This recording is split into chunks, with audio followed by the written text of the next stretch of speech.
Bem, vamos resolver aqui uma questão que traz um texto para a gente falando sobre a prática de atividade física e a consequente perda de eletrólito ou de sais minerais, né, junto com a água presente no suor e a necessidade aí de você fazer uma reposição desses sais minerais perdidos.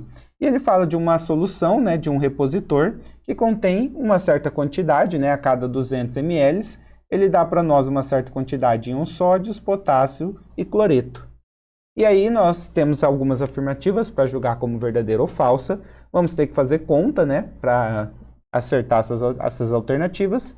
Então eu vou abrir um espaço aqui para a gente resolver as contas. No 1, ele fala para nós que a concentração de íons sódios na solução é de 0,45 gramas por litro. Né? Gramas vezes litros a menos 1 significa gramas por litro. A unidade de medida ela é muito importante porque ela vai definir quais são as unidades de medida que eu vou trabalhar no meu cálculo. No caso, nós sabemos que uma porção de 200 ml contém 90 mg de íon sódio, que é o íon que eu estou preocupado no item 1. Então, nós iremos calcular a concentração, utilizaremos a massa, afinal está em gramas, a massa dissoluto dividido pelo volume da solução em litros. Bem, a massa é 90 mg, mas como a unidade de medida está em gramas, eu irei converter, dividindo por 1000, tá? 90 mg, 0,09 gramas. E o volume, que está fornecido como 200 ml, eu vou converter para litros, também dividido por 1000, que vai dar 0,2. Resolvendo essa conta, nós chegaremos de fato ao valor de 0,45 gramas por litro, ou gramas vezes litro a menos 1, o que confirma para nós que o item 1 está correto. Item 2. Cada litro do repositor possui aproximadamente 3,1 vezes 10 a menos 3 mols de íons potássio. Lembrando que ele está falando para cada litro. Bem, aqui nós teremos que fazer em algum momento do cálculo a conversão de massa para mol. Né? Afinal, o que nós sabemos do íon potássio? A massa, enquanto esse item está perguntando para a gente a quantidade em mols. Tá? Você pode fazer no começo ou no fim das contas. Nesse caso, eu vou preferir deixar para o fim. Eu vou calcular a concentração em massa, conforme eu fiz no item 1. Né? Afinal, ele quer saber para cada litro.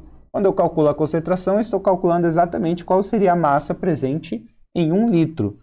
Então, nós iremos converter 24 miligramas para gramas, né? O que dá 0,024.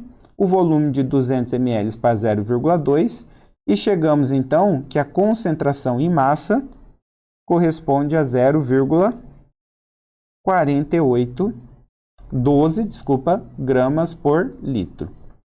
Bem, só que ele quer saber quantos mols. E aí o que eu vou fazer? Eu vou olhar na tabela periódica, vou procurar qual é a massa do potássio e vou fazer uma regra de 3 aqui que relacione massa com mol. Consultando a tabela periódica, nós temos que a cada 39 gramas de potássio corresponde a 1 mol dessa substância. Em 1 litro da solução, nós acabamos de calcular que nós temos 0,12 gramas. Isso vai corresponder a x mols que estariam presentes, certo? Resolvendo essa conta aqui, nós chegaremos que o nosso x é 0,00307,6, tá? E vários números depois. O que seria aproximadamente 3,1 vezes 10 a menos 3, né, mols. Nós iríamos aproximar aqui esse 7 para 1 na casa seguinte, né? E aí andando as vírgulas, 3,1 vezes 10 a menos 3. Bem, essa quantidade que eu calculei é a quantidade presente em 1 litro, afinal nós calculamos a concentração, o que leva a gente a concluir que esse item 2 está correto, beleza? Item 3.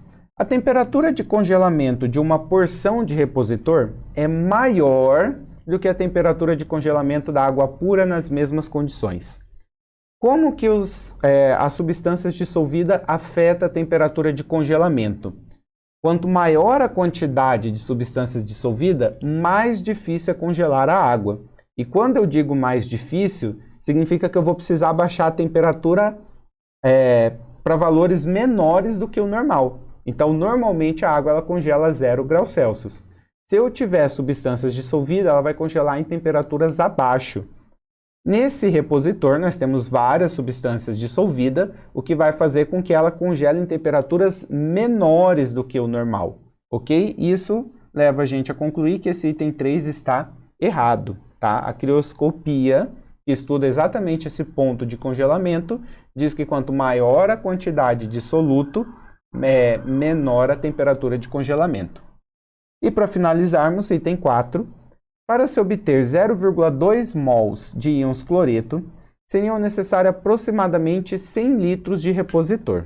Então, novamente, vamos ter que fazer conta, focando agora no cloreto, que a gente tem 84 miligramas nos 200 ml. Bem, eu vou fazer um cálculo muito parecido ao que eu fiz no item 2, certo? Então, a gente vai calcular aqui a nossa concentração em massa.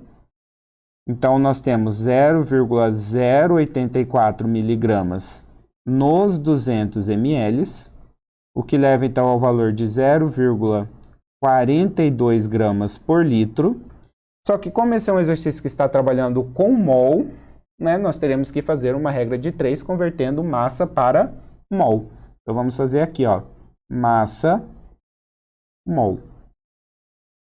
Bem, no caso do cloreto, que é cloro, né, Cl-, nós teremos que procurar na tabela periódica sua massa, que é de 35,5. Essa massa que eu achei corresponde ao valor de 1 mol, certo? Nosso cálculo mostrou que nós temos 0,42 gramas a cada 1 litro, X, e resolvendo essa conta, eu vou colocar aqui o valor de X já aproximado, que é 0,012 mols. Tá? Lembrando, esse valor que eu acabei de calcular é o valor da massa em 1 litro. Então, esse valor que eu acabei de calcular, ele já é o valor que estaria presente em 1 litro, certo? Bem, se essa é a concentração da nossa solução, ele fala para nós, para obter 0,2 mols de íon cloreto, seria necessário aproximadamente 100 litros do íon repositor? Vamos confirmar isso? Tá? A gente vai fazer agora uma relação entre o número de mols e o volume da solução, usando esse cálculo que eu acabei de fazer. Ó. Nós sabemos que 0,012 mols é o quanto eu tenho de cloretos em 1 litro da solução. Tá? Para eu chegar no valor de 0,2 mols, quantos litros dessa solução serão necessários? Não sei, X.